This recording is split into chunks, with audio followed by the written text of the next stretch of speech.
గాంధీ గారు ఏమంటారంటే, ఈ పుస్తకం చదివిన తర్వాత నాలో ఏవైతే లోతైన భావాలు ఉన్నాయో ఆ భావాలు కూడా ఈ పుస్తకంలో ఉండటం నేను గమనించాను.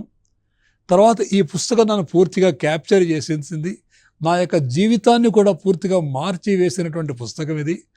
అంచేత ఈ పుస్తకం యొక్క ప్రభావం, దాన్ని ఏమన్నారు గాంధీ గారు తన యొక్క ఆటోబయోగ్రఫీలో the magic spell of a book అని రాసుకున్నారు తన ఆటోబయోగ్రఫీలో. గాంధీ గారికి ఏమర్థమైంది, ఈ పుస్తకంలో ఏ పాయింట్స్ ప్రధానంగా ఆయన్ని ప్రభావితం చేశాయని చూసినట్టయితే ఇక 3 పాయింట్స్ ఉన్నాయన్నమాట. ఈ అంటూ దిస్ లాస్ట్ అనే పుస్తకంలో గాంధీ గారికి బోధపడినవి 3 పాయింట్లు. మొదటి పాయింట్ ఏమిటంటే, that the good of an individual is contained in the good of all. వ్యక్తి శ్రేయస్సు సమాజ శ్రేయస్సులో ఇమిడి ఉంది. అంతేగాని వ్యక్తి అనేవాడు తన యొక్క శ్రేయస్సు సమాజ శ్రేయస్సుకు భిన్నంగా ఉండదు. ఇది మొదటి పాయింట్. రెండో పాయింట్ ఏమిటి, the lawyer has the same value as that of barbers. నువ్వు ఒక లాయర్గా పనిచేసినా, డాక్టర్గా పనిచేసినా, ఇంజనీర్గా పనిచేసినా, ప్రొఫెసర్గా పనిచేసినా, ఏ వృత్తిని ఎంచుకున్నా కూడాను ఆ వృత్తి నీ యొక్క ఉదర పోషణకై, అంటే నీ యొక్క కడుపు కోసం, నీ జీవనం కోసం చేస్తున్న వృత్తే కానీ వృత్తిరీత్యా నువ్వు గొప్పవాడివి కాదు. వృత్తిరీత్యా అందరూ సమానమే. ఒక బార్బర్ కానీ, అంటే ఒక క్షురకుడు కానీ, డాక్టర్ కానీ, లాయర్ కానీ అందరూ కూడా వృత్తిరీత్యా సమానమే. ఎవరు ఎక్కువ తక్కువ కాదు. ఎవరు ఎక్కువ అనేటువంటి దేని బట్టి ఆధారపడి ఉంటుంది, ఆ వ్యక్తి సమాజానికి ఏమి మేలు చేశాడు అనే దాని మీద ఆ వ్యక్తి గొప్పవాడా కాదని నిర్ణయిస్తామే కానీ అతడు ఏ వృత్తిలో ఉన్నాడు అనే దాన్ని బట్టి ఆ వ్యక్తి యొక్క గొప్పతనం ఉండదు. All professions are equal. ఇది రెండో పాయింట్.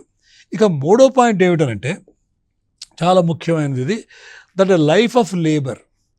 ఒక శ్రామికుడు, ఒక కర్షకుడు, చెమటోడ్చి కష్టపడి పనిచేసేటువంటి ఒక రైతు, లేకపోతే ఒక హ్యాండీక్రాఫ్ట్స్మన్ అంటే చేతి వృత్తుల వాళ్ళు, ఒక కమ్మరి, కుమ్మరి, వడ్రంగి, వీళ్ళెవరైతే వేరే వాళ్ళని ఎవరిని మోసం చేయకుండా, దగా చేయకుండా, ప్రకృతిని ఎక్స్ప్లాయిట్ చేయకుండా తమ కాయ కష్టంతో చెమటోడ్చి జీవిస్తారో అట్టి జీవనం రైతు జీవితం కానీ, చేతి వృత్తుల వాళ్ళ జీవితం కానీ, అంటే కాయ కష్టం చేసి పనిచేసే వాళ్ళ జీవితం అత్యుత్తమమైన జీవన విధానం. ఒక డాక్టరో, లాయరో, ఇంజనీరో కాదు. ఈ 3 పాయింట్స్ మనకి అంటూ దిస్ లాస్ట్ అనే పుస్తకంలో గాంధీ గారికి గోచరించాయి. అప్పుడు ఆయనకి ఏమనిపిస్తుందంటే, ఈ 3 పాయింట్స్లో కూడా మొదటి పాయింట్ వ్యక్తి శ్రేయస్సు సమాజ శ్రేయస్సులో ఇమిడి ఉందనే భావన నాకు తెలుసు, ఒక డిమ్గా ఒక ఐడియా ఉంది నాకు. తర్వాత ఈ సెకండ్ పాయింట్ ఏదైతుందో అది కూడా నాకు అవగాహనలో ఉన్నా నేను, ఏది అందరూ సమానం అనేటువంటిది. కానీ 3వ పాయింట్ ఏదైతే ఉందో, అన్నిటికంటే అత్యుత్తమమైన జీవన విధానం ఒక రైతుది కానీ చేతుల వాళ్ళది అనేటువంటి భావన ఏదో, అది నాకు ఎప్పుడు కూడా ఇంతకుముందు గతంలో నాకు అది బోధపడలేదు. ఈ పుస్తకం చదివిన తర్వాతనే నాకు బోధపడింది.